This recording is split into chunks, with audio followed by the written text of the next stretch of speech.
میں آپ کو سارے قرآن کا خلاصہ بتا دیتا ہوں، سارے قرآن کا خلاصہ بتا دیتا ہوں۔ ایک چھوٹی سی سورت سارے قرآن کا خلاصہ ہے، یاد رہے گی تو فائدہ اٹھاؤ گے، نہیں رہے گی تو فقیرانہ آئے صدا کر چلے، میاں خوش رہو ہم دعا کر چلے۔ چلو تمہارا اتنا تو احسان ہے کہ بیٹھ کے سن لو۔ قرآن میرے اللہ کا علم ہے، میرے نبی کی زبان سے نکلا ہے، اور یہ دونوں بے خطا ہستیاں ہیں۔ تو اللہ رسول کی بات کا خلاصہ سنا رہا ہوں، اللہ اس کا رسول ایک بات کو سمری کر کے آپ کو دے رہے۔ سارا قرآن 114 سورتیں، 6200 کچھ آیات، ان سب کا خلاصہ ایک چھوٹی سی سورت جس میں کامیابی ناکامی کی مہر لگا دی۔ قرآن نے قسمیں اٹھائی ہیں، یہ قرآن کی آخری قسم ہے۔ قسم اٹھانے سے بات طاقتور ہو جاتی، اللہ کو قسم کی ضرورت نہیں ہمیں سمجھانے کے لیے۔ پہلی قسم قرآن کی سورہ نساء میں فَلَا وَرَبِّكَ لَا يُؤْمِنُونَ حَتَّى يُحَكِّمُوكَ فِي مَا شَجَرَ بَيْنَهُمْ، یہ پہلی قسم۔ دوسری آخری قسم ہے قرآن کی وَالْعَصْرِ، یہ آپ کو بتانا چاہتا ہوں، مجھے زمانے کی قسم۔ بچوں یہ بنیاد بنا لو، پھر آنکھیں بند کر کے چلو۔ تمہیں نوکری ملے تو بھی موج ہے، نہ ملے تو بھی موج ہے، تمہارے پاس دنیا کا علم آئے کم آئے زیادہ، یہ چار باتیں ہیں تو تمہیں خوشخبری ہے۔ میرا اللہ نے کہا والعصر، مجھے قسم ہے زمانے کی، ان الانسان لفی خسر، ساری دنیا کے انسان یقیناً ناکامی کے سمندر میں ڈوب گئے۔ فی کا لفظ بہت خوفناک مطلب دے رہا ہے، یوں دکھا رہا ہے جیسے سفینہ انسانیت ناکامی کے سمندر میں ڈوب رہا ہو، غرق ہو رہا۔ تو پوچھنے والا پوچھتا ہے یا اللہ کوئی بچا، کوئی بچنے کی امید؟ کہاں؟ چار کام کرنے والے ناکامی سے بچ سکتے ہیں۔ اچھا ناکامی کسے کہتے ہیں؟ اللہ کی نظر میں اللہ کا راضی ہونا کامیابی ہے، اور اللہ کا ناراض ہونا ناکامی ہے۔ جنت کا مل جانا کامیابی ہے، اور جہنم میں گر جانا ناکامی ہے۔ یہ قرآن کا مفہوم ہے۔ فَمَنْ زُحْزِحَ عَنِ النَّارِ وَأُدْخِلَ الْجَنَّةَ فَقَدْ فَازَ، جو جہنم سے بچ کے جنت میں چلا گیا وہ کامیاب۔ ناکام کون ہے؟ قُلْ إِنَّ الْخَاسِرِينَ الَّذِينَ خَسِرُوا أَنفُسَهُمْ وَأَهْلِيهِمْ يَوْمَ الْقِيَامَةِ أَلَا ذَلِكَ هُوَ الْخُسْرَانُ الْمُبِينُ لَهُم مِّن فَوْقِهِمْ ظُلَلٌ مِّنَ النَّارِ وَمِن تَحْتِهِمْ ظُلَلٌ، جو قیامت کے دن جہنم میں گر گیا یہ ناکام ہے۔ اس مفہوم کو ذہن میں بٹھائیں۔ پیسے کا مل جانا ایک وقتی کامیابی، نہ ملنا ایک وقتی ناکامی ہے۔ یہ کامیابی ناکامی ہے ہی نہیں، یہ حالات ہیں، امتحان ہے۔ اللہ نے یزید کو تخت دے دیا اور حسین کو نیزے پہ چڑھا دیا، تو کیا اللہ تعالیٰ حسین سے ناراض ہے اور یزید سے راضی ہے؟ جو انسانیت کے لیے پھٹکار ہو اس کو 3 بر اعظم کی حکومت مل رہی ہے، تو ایک امتحان ہے۔ آل رسول کے سر کٹ کے نیزوں پہ چڑھ رہے ہیں، امتحان ہے۔ میرے نبی کے پیٹ پہ 2 پتھر بندھے ہوئے ہیں، امتحان ہے۔ حضرت عمر رضی اللہ عنہ آپ کے حجرے میں آئے تو فقر، تو رونے لگے۔ آپ نے کہا کیوں رو رہے ہو؟ کہ یا رسول اللہ یہ ایران کے بادشاہ، یہ روم کے بادشاہ سونے کے برتنوں میں کھانے کھاتے، زربفت کے بستروں پر وہ آرام کرتے ہیں، آپ 2 جہان کے سردار ہو کر یہ حال۔ آپ نے کہا عمر ان کے لیے دنیا میں، ہمارے لیے آخرت میں۔ تو میرے اللہ نے کہا والعصر، زمانے کی قسم ساری دنیا کے انسان ناکام ہیں، ناکامی کیا ہے؟ جہنم۔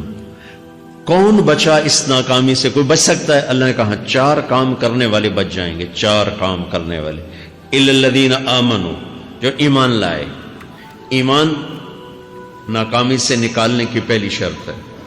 وَعَمِلُوا الصَّالِحَاتِ، جنہوں نے اچھے اعمال کیے، اچھا عمل ناکامی سے نکلنے کی دوسری شرط ہے۔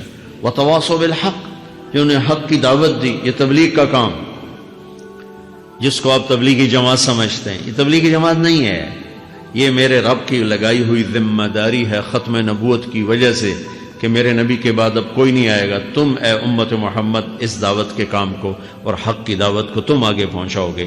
وَتَوَاصَوْا بِالْحَقِّ، یہ لازمی پیپر ہیں، کمپلسری پیپر، اس میں نقل بھی نہیں لگ سکتی ہے، یہ لازمی پیپر ہے۔ وَتَوَاصَوْا بِالْحَقِّ، کہ اب کوئی نبی نہیں آنے والا، لہٰذا ایک دوسرے کو تیار کرو، دنیا تک جاؤ، یہ تمہارے ذمہ ہے۔ یہ ناکامی سے نکلنے کی تیسری شرط ہے۔ چوتھا پیپر وتواصوا بالصبر، جنہوں نے صبر کی دعوت دی، صبر کیا۔ میرے بچوں، میرے عزیزوں، میرے بھائیوں، یہ 4 ضروری پیپر ہیں اپنی دنیا اور آخرت کی کامیابی کو حاصل کرنے کے لیے۔ یہ 4 ضروری پرچے ہیں دنیا اور آخرت کی ناکامی سے نکلنے کے لیے۔ والعصر، مجھے زمانے کی قسم، کیونکہ زمانہ گواہ ہے۔ زمانے کے اندر فرعون، قارون، حامان، شداد ڈوبے، برباد ہوئے، تباہ ہوئے۔ زمانے کی قسم۔ والعصر، مجھے عصر کے وقت کی قسم۔ یہ کیوں کہا؟ یہ ایک مطلب بیان کیا جاتا ہے، والعصر کے وقت کی قسم، کہ عصر کے بعد دن چھپنے میں ٹائم تھوڑا رہ جاتا ہے، تو اس وقت کاروبار میں بھی تیزی آتی ہے، سفر میں بھی تیزی ہوتی ہے، جلدی گھر پہنچیں، جلدی گھر پہنچیں۔ تو اللہ تعالیٰ ایک اشارہ فرما رہے ہیں والعصر، کہ تمہارے پاس بھی ٹائم تھوڑا رہ گیا ہے، یہ میری بات سن کے جلدی سے عمل کر لو، ٹائم تھوڑا ہے، جلدی سے عمل کرو، ٹائم تھوڑا ہے۔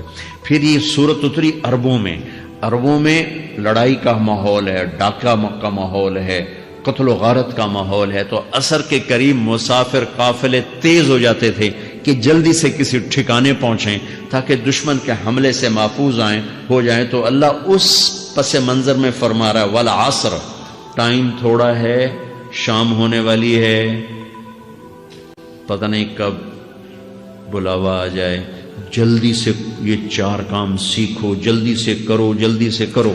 ٹھیک ہو گیا؟ تیسرا مطلب والعصر، عصر کہتے ہیں نچوڑ کو، خلاصے، نچوڑ، عصیر، جوس، نچوڑ نکالنا۔ تو میرا اللہ کہہ رہا ہے کہ تم 114 صورتیں ہیں، تم نہیں پڑھتے ہو، 6000 سے اوپر آتے ہیں، تم نہیں پڑھتے ہو، تو میں تمہیں سارے قرآن کا نچوڑ نکال کر ان آیات میں پیش کرتا ہوں۔ مجھے اس قرآن کے خلاصے کی قسم، اپنے رب کی بات مان لو، ورنہ بڑا نقصان اٹھاؤ گے۔ بہت خوبصورت مطلب بنتا ہے۔ تو پہلی شرط ہے ایمان۔ ایمان کی شرط لگانے سے کافر ہمیشہ کے لیے ناکام ہو گئے، عمل کی شرط لگانے سے ایمان والے ناکام ہو گئے۔ یہ ناکامی کیا ہے؟ سیدھے جنت میں نہیں جائیں گے، وایا جہنم، باقی اللہ جسے چاہے معاف کرے۔ عمر بن عبدالعزیز نے حجاج بن یوسف کو دیکھا جہنم میں جل رہا ہے، کہا کیا حال ہے؟ کہ جو دیکھ رہے ہو، بس اب تو صرف کلمے کی آس پہ پڑا ہوں کہ کبھی تو جہنم سے نکلوں گا۔ تو یہ اللہ کا قانون ہے۔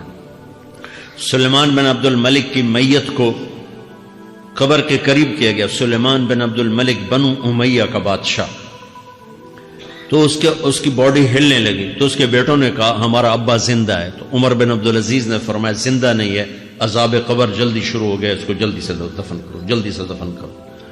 تو یہ میرے اللہ کا قانون ہے۔ ایمان ہے، عمل صالح نہیں ہے تو جہنم سے ہو کر جنت میں جائے گا۔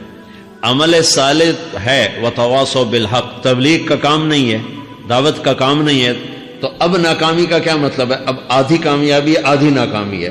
وہ یہ ناکامی کیا ہے کہ جنت میں جائے گا، جہنم میں نہیں جائے گا، لیکن بڑے درجات سے محروم ہو جائے گا، بڑے درجات سے محروم ہو جائے گا۔